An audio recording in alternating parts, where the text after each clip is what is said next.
에베소서 4장 2, 3절 같이 한번 읽겠습니다. 시작. 모든 겸손과 온유로 하고 오래 참음으로 사랑 가운데서 서로 용납하고 평안에 매는 줄로 성령이 하나 되게 하신 것을 힘써 지키라. 아멘. 저희는 이제 수요일마다 교회론에 관해서 살펴보고 있습니다. 특별히 이제 교회 안에서 성도 간에 어떻게 생활해야 되는가, 또 하나됨을 이루어가기 위해서 우리는 어떤 성품을 가져야 되는가를 계속해서 살펴보고 있는데, 오늘은 이제 화평케 하는 자에 관해서 살펴보겠습니다. 한번 따라하시겠습니다. 화평케 하는 자, 화평케 하는 자. 우리 한번 따라하시겠습니다. 우리는 한 몸입니다. 한 몸입니다. 우리는 한 가족입니다. 우리는 한 가족입니다. 예수님을 믿으면 우리는 성령 안에서 영적으로 자동적으로 하나가 됩니다. 그런데 이 하나됨은 자동적으로 지켜지는 것이 아니라 사실 우리가 힘쓰고 노력해야 지켜낼 수가 있습니다. 우리 가족에서 이제 부부가 결혼해서 아이를 낳을 때 막내가 이렇게 태어나면 태어날수록 가족이 한 명 더 늘어나면 기쁨이 있지만 형제 간에 서로 부딪히는 부분들도 참 많아집니다. 쟤 때문에 부모님 사랑 빼앗겼다고 생각하고, 또 쟤만 없었으면 내 물건 양보 안 해도 될 텐데, 그렇게 이제 시기하고 질투하는 일들이 생기는 것이죠. 또 가족이라도 서로 사랑하고 용납하는 그런 피나는 노력이 있어야만 이 가족 관계를 잘 유지를 할 수가 있습니다. 이처럼 교회 생활에도 노력이 필요하다는 것입니다. 그러기 위해서 우리는 가장 먼저 이 교회 안에 들어온 사람이 먼저 거듭나고 회심해야만 합니다. 그게 새 생명이 있어야만 하나님의 말씀이 들어오고 그 말씀을 통해서 양분을 받고 순종할 수 있게 되는 것이죠. 제일 중요한 시작입니다. 그래서 교회 안에서 들어온 신자들 중에 정말 거듭났는지 거듭나지 않았는지를 우리 목회자부터 시작해서 늘 점검하고 복음을 전하여 그 영혼이 새 생명을 얻을 수 있도록, 그 마음의 근본적인 변화가 일어날 수 있도록 해줘야 된다고 하는 것이죠. 그리고 이제 거듭났다면 이제 여러 가지 말씀들을 우리가 적용하고 받아들이고 실제적으로 좀 노력하는 필요들이 필요한데요. 그게 이제 처음에 살펴봤던 겸손이고 온유이고 오래 참고 또 사랑으로 서로 용납해야 된다는 말씀을 이제 몇 주 동안 나눴습니다. 그리고 이제 마지막으로 평안에 매는 줄로 성령이 하나 되게 하신 것을 힘써 지켜라, 이 말씀 가운데 자, 평안이라고 하는 것은 바로 샬롬을 뜻합니다. 샬롬. 우리 한번 따라해 볼까요? 샬롬. 이 히브리 인사말이죠. 샬롬. 평안입니다. 우리나라 말로 안녕하세요란 말과 똑같죠. 그래서 하나님이 주시는 평안이라는 뜻입니다. 그래서 이 구절은 너희는 샬롬, 평안을 전하는 자가 되어라. 화평케 하는 자가 되어라. 성령이 이미 하나 되게 하셨는데 그것을 힘써 지키기 위해서 평안에 매는 줄로 그렇게 하라, 이렇게 권면하고 있는 것이죠. 화평케 하는 자는 싸우고 원수인 관계를 화해시키는 사람입니다. 대표적으로 예수님이 그러하셨습니다. 예수님의 십자가의 죽으심으로 유대인과 이방인의 벽을 허물고 하나가 되게 하셨습니다. 그 담을 그 사람의 힘과 노력으로는 절대 허물 수 없었던 유대인과 이방인의 벽을 예수님이 무너뜨리셨다고 하는 것이죠. 원래 유대인들은 자기들만 하나님의 백성이라고 생각하면서 이방인들을 사람 취급도 하지 않았습니다. 그래서 이방인들을 개 취급하고 짐승 취급하면서 자기들만 천국 가고 자기들만 아브라함의 자손이고 자기들만 구원받는다고 그렇게 생각했던 것이죠. 그래서 혈통적인 그런 아브라함의 자손이다라고 하는 것에 굉장한 자부심이 있었고요. 이 아브라함의 자손이 아닌 이방인들을 거의 인간 취급하지 않고 그렇게 자신들의 종교적인 우월감, 혈통적인 우월감에 사로잡혀서 정죄했던 그런 그룹의 사람들이었습니다. 매우 교만하고 죄가 많은 것이었죠. 근데 예수님은 그러한 유대인의 죄를 해결하시려고 십자가를 지셨습니다. 그리고 나아가서 동일하게 이방인들을 차별하지 않으시고 이방인들의 그 수많은 우상 숭배, 그러니까 이방 세계는요 이 진리가 없으니까 구원이 유대인에게서 남이라 이렇게 말씀하는 것은 하나님께서 유대인을 선택하셔서 이 아브라함을 선택하셔서 하나님의 특별 계시를 전달하시고 이제 아담에게 여자의 후손에서 메시아가 나리라라고 하는 그 약속을 아브라함 그 유대인의 그 핏줄을 통해서 그렇게 역사하시고 또 신정 왕국 이스라엘 왕국을 이루시면서 하나님의 구원의 경륜을 그 백성을 통해서 이렇게 전달해 오면서 예수 그리스도가 성육신 하셨을 때에 메시아로 오셨고 이제 그게 구속사가 절정에 이르렀던 것이죠. 근데 이방 세계에는 그런 것들이 없었습니다. 유대인의 우월함이라고 하는 것은 위로부터 내려오는 특별 계시가 있었다라고 하는 그게 굉장한 우월감. 혈통적으로도 그렇고 또 하나님이 주신 모든 율법이 있고 선지자가 있고 모든 복들을 받았던 것이죠. 근데 이방 세계에는요, 대표적으로 신약 성경이 쓰여졌던 그 고대 그리스 로마 문명을 보면 다신론 사회였습니다. 그러니까 이방 사회는 이렇게 위로부터 내려오는 계시가 없고 그리스 로마 신화를 이렇게 뭐 어릴 때 뭐 만화책이나 뭐 이런 것들도 많이 보는데 그 신들이 장난치는 거지 않습니까? 뭐 신들이 뭐 서로 뭐 싸우고 헐뜯고 화가 나고 뭐 폭풍하고 온갖 간음과 불륜을 저질러 가지고 뭐 사람을 종으로 부리기도 하고 그러니까 그리스 로마 신화에서 말하는 그런 어떤 신관들은요 인간보다 조금 전지전능해 보이기도 하고 또 뭔가 어떻게 좀 능력이 있는 것 같지만 하는 짓은 인간하고 별반 차이가 없습니다. 그러니까 이제 위로부터 온 계시가 없기 때문에 그 이방 사회, 이교 사회는 그런 우상 숭배가 많았던 것이죠. 그게 그리스 로마 사회에서 그런 이교 우상 숭배가 꽃을 피웠는데 그게 그리스 로마 문화입니다. 근데 우리 이제 세상 뭐 문학책이라든지 이런 것들은요, 다들 그냥 뭐 그리스 로마 신화 하면서 그걸 뭐 공부하고 배우고 하는데 사실 그거 볼 가치가 없는 책이죠. 이방 사회에서는요 어떻게 그런 우상 숭배가 생겼냐? 밑으로부터 위를 찾는 겁니다. 유대교는 위에서부터 특별 계시를 주셨고요. 이방 사회에서는 하나님의 어렴풋하게 사람의 마음에 이 하나님을 아는 어떤 그런 일반 계시, 그런 종교성과 이 자연 계시를 통해서 하나님을 어렴풋하게 찾는데 이 눈이 희미하게 떠진 것이죠. 그래서 하나님을 찾긴 찾는데 뭔가 신의 존재를 감각하고 신의 존재에 대해서 어느 정도는 인지를 하는데 그 방향을 잘못 잡은 것입니다. 그래서 그런 것들이 이제 그리스 로마 뭐 신화 같은 것들로 꼽히게 되었고요. 그 당시에 많은 우상 숭배들이 있게 된 것입니다. 그래서 우리 예수님은 유대인들뿐만 아니라 특별 계시를 받았지만 예수님을 거부했던 그 유대인들을 위해서도 십자가를 지셨고 또 아예 특별 계시가 없이 어렴풋한 희미한 기억으로 뭔가 신을 찾으며 온갖 우상 숭배하며 하나님의 이름을 더럽혔던 그 이방인들의 죄를 위해서도 십자가에 죽으셨습니다. 그러니까 예수님이 해결하신 것은요 유대인이든 이방인이든 하나님 앞에서 모든 사람을 차별하지 않으시고 죄의 문제를 해결하셨습니다. 그러니까 하나님이 모든 사람을 구원하기를 원하신다. 뭐 이렇게 디모데전서에서도 2장 4절에서도 이렇게 나오는데 모든 사람을 다 구원한다는 말은 그게 절대 그런 뜻이 아닙니다.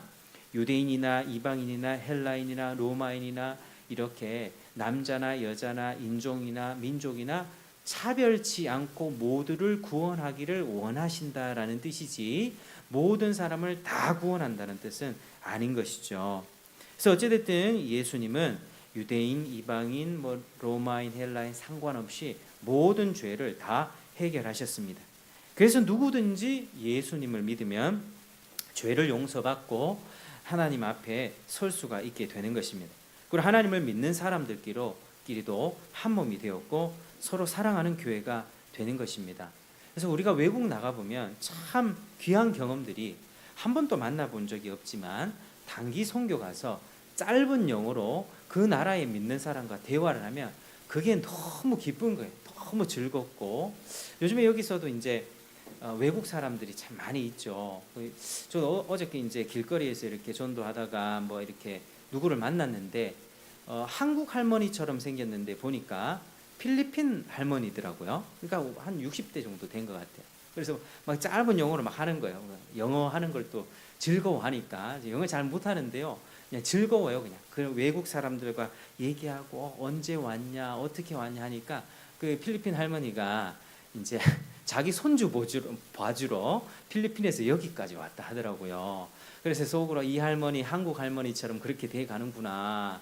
그러니까 이제 뭐 한국 문화가 그렇지 않습니까? 할머니 할아버지들이 지금 쉬지 못하고 손주 봐준다고 그렇게 막 학교 데려가고 뭐 그렇게 하고 있는데 이 할머니도 지금 필리핀에서 와가지고 하는데 그러니까 저는 이렇게 예수 전하고 하나님 말씀 전하고 있다 이 선물 주면서 혹시 종교 있느냐? 저는 당연히 가톨릭인 줄 알았죠. 그 나라는 가톨릭이니까. 근데 가톨릭이 아니라 이제 JW라 하더라고요. JW. 정명석인가? JW. 뭐 JW가 뭐냐? 그러니까 Jehovah Witnesses 이라더라고요. 그러니까 여호와의 증인, 여호와의 증인. 그러면 속이 굉장히 가슴이 좀 아팠어요. 이렇게 이단들이 글로벌하게 이 모든 세상을 지금 점령하고 있는데 참 안타까웠고 그 뒤로부터 이제 그냥 뭐 간단하게 인사하고 그렇게 해줬지만 그건 정통이 아니다. 그거 믿으면 안 된다. 뭐 대충 그렇게 말씀했지만은 그런 게 참 아쉬웠습니다. 근데 이제 외국 사람을 만나고 그렇게 대화를 할 때 이 사람이 믿는 사람이다. 이 사람이 예수 안에 있는 사람이다라고 한다면요. 그 사람은 분명히 우리와 혈통도 다르고요. 생각 가치관도 다르고 또 사고 방식도 다 다른데 영적인 경험은 똑같습니다. 정말 그렇습니다. 이 사람이 정말 예수를 믿고 그 안에 성령이 있는 사람이라면 내가 오늘 더 거룩하게 살고 싶다. 내가 주님을 더 사랑하고 싶다. 나의 삶을 헌신하고 싶다. 더 기도해야 되는데 내 그렇게 살지 못한다. 그런 나눔이 가능해집니다. 외국 사람이랑요. 그러니까 그게 너무 놀라운 진리고 비밀인 것이죠. 그래서 사실은 이제 기독교 국가였던 이제 종교 개혁이 이제 루터로부터 시작돼서 막 유럽에 막 여러 나라로 퍼졌다가 이제 사실은 이제 청교도들이 영국에서부터 생겼고 그 피난 갔던 사람들이 미국을 세웠고 우리까지 이렇게 왔는데 그 영국의 청교도들이 썼던 그 책들을 지금 보면 지금 새벽 예배도 청교도 묵상을 보면서 하고 있는데 그 묵상들이요 너무 깊이가 있고 참 내 안에서 벌어지는 영적인 전쟁과 나의 영적인 경험, 그러니까 믿음의 비밀들이죠. 예수를 믿고 나서 영적 전쟁하고 기도하다가 좌절하고 넘어졌다가 기도해서 성령 충만 받아서 승리했다가 또 시험에 들었다가 넘어지고 하는 그런 어떠한 내 내면에서 일어나는 영적인 그런 내용들이 그 400년 전에 있었던 그 사람들의 내면과 똑같다는 것입니다. 경험이 똑같아요. 그러니까 예수 믿는 사람, 정말 생명 있는 사람은 국경을 초월하고요, 인종을 초월해서 하나가 될 수 있는 게 바로 거기 있습니다. 성령의 거듭나게 하시고 역사하시는 그 은혜는요, 죄인을 거듭나게 하셔서 거룩하게 하는 그 삶의 과정 속에서 일어나는 내면의 모든 영적인 원리들, 은혜의 원리들, 은혜 받은 사람들 마음에서 일어나는 그런 것들이 대화가 가능하다라고 하는 것입니다. 그래서 믿는 사람들이 그렇게 반갑고 또 한 몸이 되는 것이고요. 서로 사랑하는 교회가 되는 것입니다. 이렇게 된 근본적인 이유가 바로 예수님이 화평케 하는 자였기 때문입니다. 사람으로는 절대로 할 수 없는 원수 관계를 무너뜨리고 진정한 평안과 샬롬을 주셨던 것이죠. 그리고 하나님은 이제 그 역할을 우리에게도 명령하고 있습니다. 우리에게 화목케 하는 직분을 주셨습니다. 성도 여러분이 정말 하나님의 자녀라면, 예수 그리스도의 생명이 있는 분들이라면 화평케 하는 사람이 되시길 축복합니다. 화평케 하는 자가 되시길 축복합니다. 대표적으로 성경에서 화평케 하는 자의 예는 바로 바나바였죠. 이 초대교회에 예수님을 먼저 믿었던 이 제자들이 사울이 회심했다는 소식을 들었지만 그의 과거가 어땠습니까? 워낙 전력이 화려했지 않습니까? 예수 믿는 사람들, 그리스도인들 다 잡아서 가뒀던 화려한 전력 때문에 제자들은 두려워하기 시작합니다. 사울이 회심했다고 하는데, 예수 믿었다고 하는데 그게 진짠가? 두려움에 벌벌 떨면서 교제하기를 꺼려했을 때 이때 바나바가 나섰던 것이죠. 사울을 데리고 사도들에게 모든 자초지종을 설명합니다. 이 사람이 어떻게 길에서 주를 봤는지, 주께서 무슨 말씀을 해주셨는지 다메섹에서 그가 어떻게 예수의 이름으로 담대히 말았는지를 이런 내용들을 다 나눈 다음에 그리고 나서 오해를 풀고 사울이 교회 공동체에 들어올 수가 있었습니다. 그래서 이 바나바의 역할이 굉장히 중요했죠. 이 바나바는 위로의 사람이었고요, 화평의 사람이었습니다. 그래서 이 화평케 하는 것은 성령이 맺으시는 아주 중요한 열매입니다. 이게 바나바를 기록할 때도 성령이 충만하고 착한 사람이다라고 기록되어 있습니다. 이게 바나바가 그만큼 성령 충만하고 열매를 맺었는데 그 화평케 하는 그 역할을 통해서 그런 부분들을 확인할 수 있었던 것이죠. 화평케 하는 사람은 이 깨어진 관계를 서로 회복시키는 사람입니다. 누가 둘이 싸우면 한쪽 편만 드는 게 아니라 화해할 수 있도록 도와주는 사람. 그래서 우리는 일종의 죄인들을 화해시켜 시키는 재판관의 역할을 부여받은 것입니다. 그래서 이 화해라는 것을 우리는 하나님과의 관계에서, 수직적인 관계에서, 또 수평적인 관계에서, 인간관계, 이 두 측면에서 함께 생각해 보겠습니다. 자, 먼저 하나님과의 관계에서 누군가가 죄 때문에 힘들어할 때 보통 어떻게 생각합니까? 죄 때문에 힘들어하는 성도가 있다면 심성이 좀 착하고요, 쉽게 또 상처를 받고 하는 그런 좀 마음이 여린 성도들은요, 죄를 지으면 하나님이 나 같은 사람을 용서하실까라면서 괴로워합니다. 그리고 깊은 침울과 우울에 빠지기가 쉽습니다. 그런데 이런 사람이 있을 때 화평케 하는 사람은 이 사람이 권면합니다. 예수 안에서 회개하여 죄를 해결하고 하나님 앞에 나아갈 수 있도록 돕는 것이죠. 근데 이 과정에서 이런 사람들에게는 은혜의 복음, 자비로우신 아버지 그 사랑과 격려가 많이 필요합니다. 그는 이미 자기 죄를 충분히 인지하고 있기 때문이죠. 자기 죄에 대해서 충분히 인지하고 내가 어떻게 죄를 지었을까, 어쩔 줄 몰라 하는 그 사람에게 하나님의 사랑과 자비의 풍성함, 얼마든지 하나님 앞에 나오기만 하면 용서해 주시는 하나님의 자비로우신 인자가 크신 그 하나님을 소개하면서 하나님 앞에 나아갈 수 있도록 돕는 것이죠. 죄에 대한 진노를 그대로 부으시는 하나님이 아니라 한없는 사랑과 자비를, 은혜를 전하면서 그 죄책감을 떨쳐버리고 나오도록 돕는 것입니다. 그게 화평케 하는 사람이 하는 역할이죠. 반대로 누군가가 하나님을 막 대적합니다. 하나님을 대적하고 예수님을 조롱할 때 그때는 우리는 어떻게 해야 되겠습니까? 그렇게 하나님을 대적하고 예수님을 모욕하는 것은 큰 죄라는 사실을 책망해야만 합니다. 그 죄를 버리라고 가르쳐 주어야만 합니다.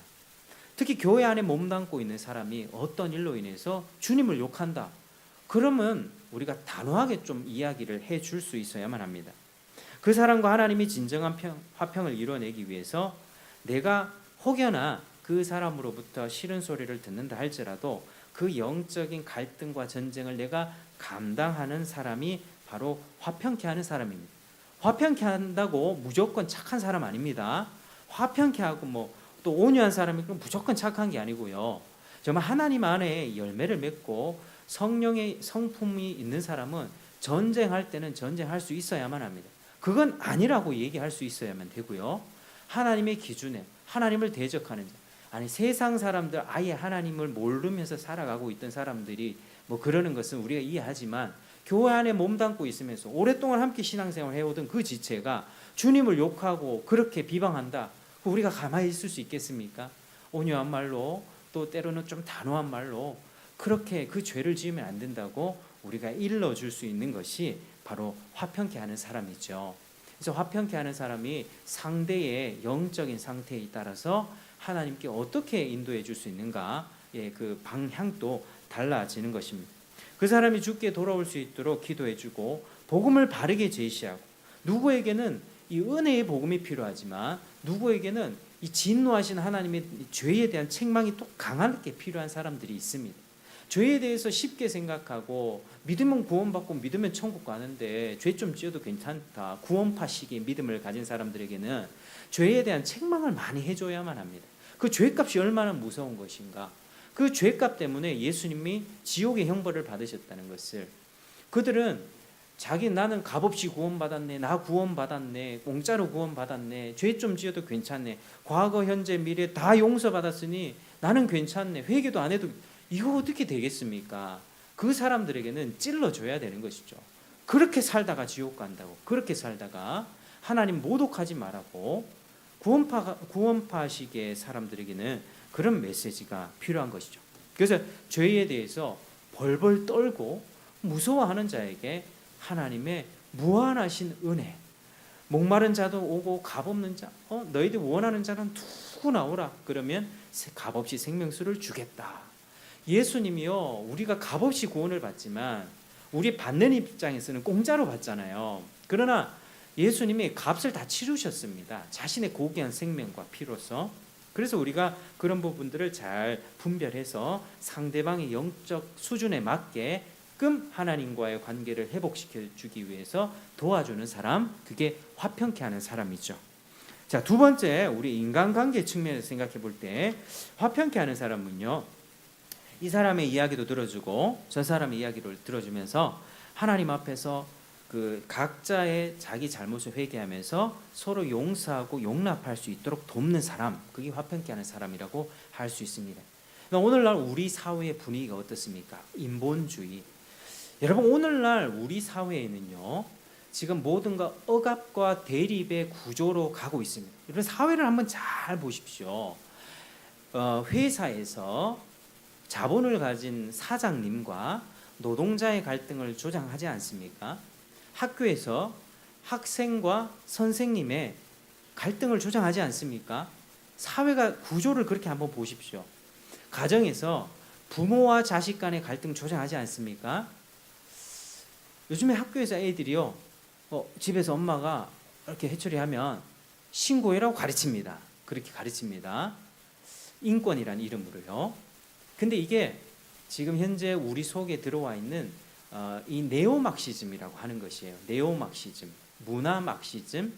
이게 이제 과거에 전통적인 이 마르크스 사상은요, 노동자와 자본과의 투쟁, 이것으로 뒤집어 버리자.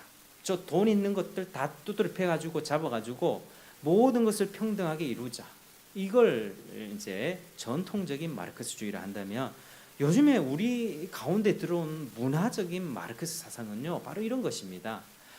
뭐 다수자와 소수자의 갈등을 일으키는 교사, 학생, 그리고 부모와 자녀, 또 이렇게 사장과 노동자, 그리고 다수의 이 사람, 성다수자라고 할까요? 평범한 사람을 가진 사람과 성소수자라고 하는 그룹들을 자꾸 싸우게끔 불을 붙이죠.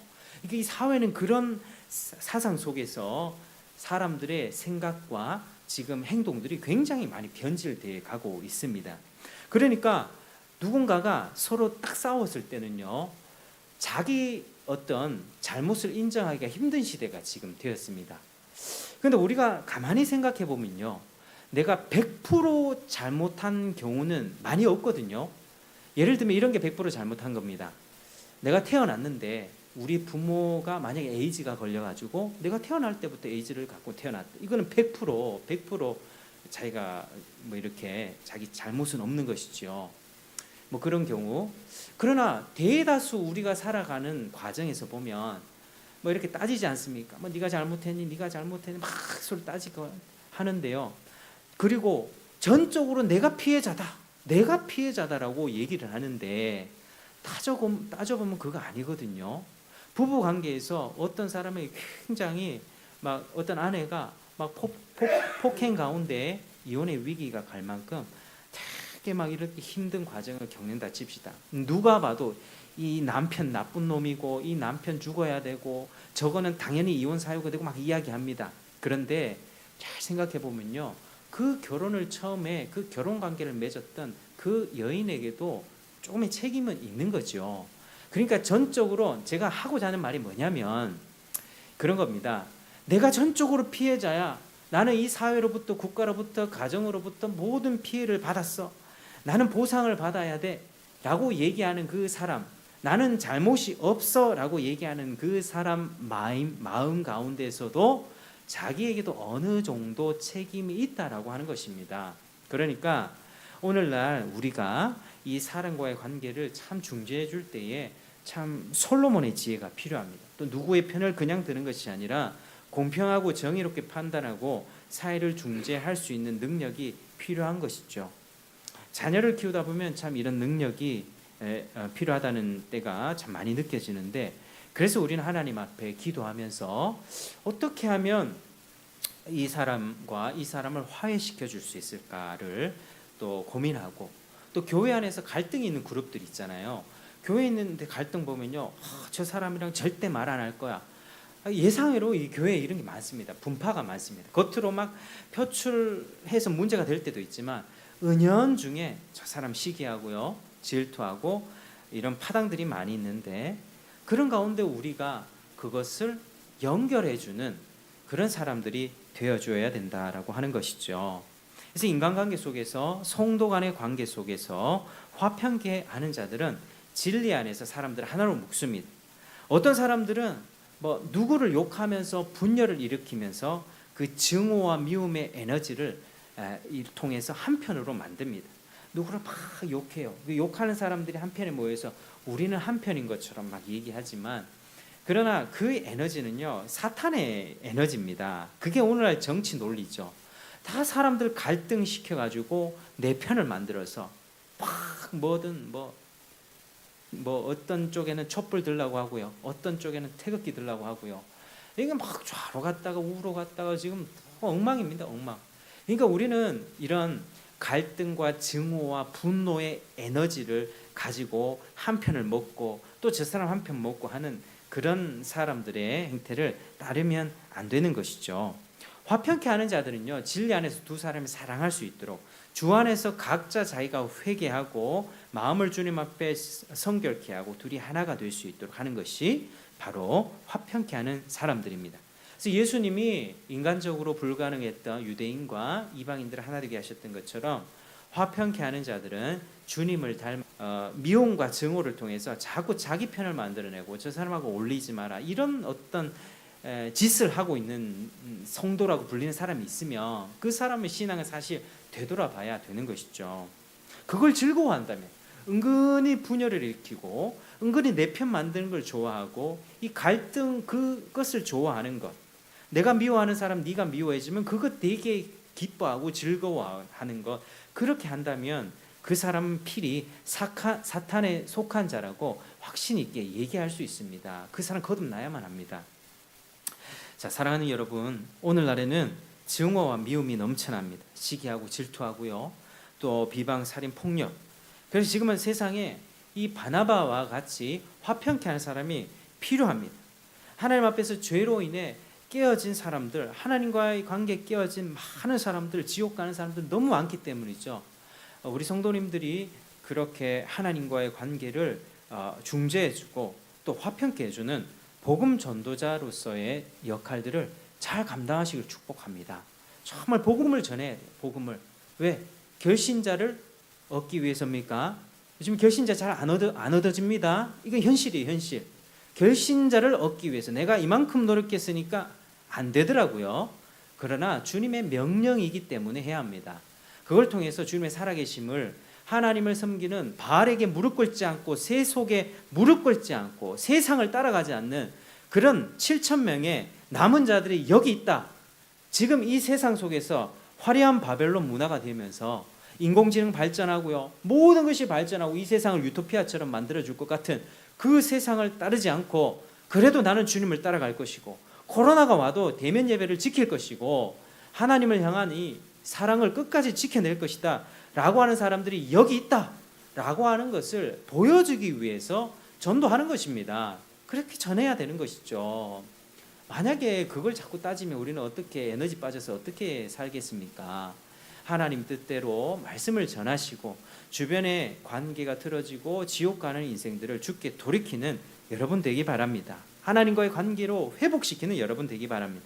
그리고 인간관계에서도요, 포기하며 살아가는 사람들 너무 많은데요, 교회 안에서 그런 사람들 서로 화목해 하는 여러분 되길 바랍니다. 저 사람은 원래 그래 그냥 내버려도 포기하는 경우가 많이 있는데요, 그거 그냥 내버려두면 어떡합니까? 그 사람 지옥 가겠죠. 계속 기도해 주세요. 계속 그 사람 죄 짓는 걸 보면서도 우리가 그 사람 기도해 주고 또 하나님의 우리가 감동을 받지 않습니까? 하나님이 딱 신호를 주시면 때로는 뭐 어떤 노력을 통해서 권면하고 기도함으로써 그 사람이 하나 될 수 있도록 교회의 몸된 주님의 몸된 교회의 어떤 종량이나 암 같은 존재가 되지 않도록 여러분들이 도와주셔야만 합니다. 그래서 이 화평케 하는 직분, 화평케 하는 이 성품을 여러분들이 많이 사모하시고 그리고 그것을 위해서 또 기도하는 여러분 되길 바랍니다.